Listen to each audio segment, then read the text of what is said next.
بسم الله الرحمن الرحيم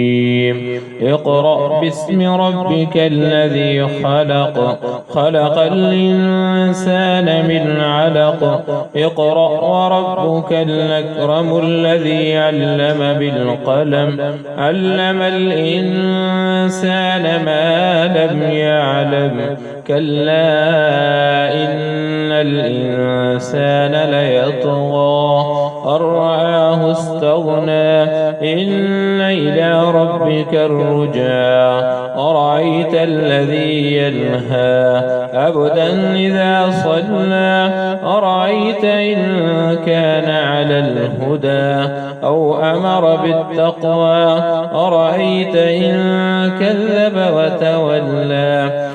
ألم يعلم بأن الله يرى كلا لئن لم ينته لنسفعا بالناصية ناصية كاذبة خاطية فليدع ناديه سندع الزبانية كلا لا تطعه واسجد واقترب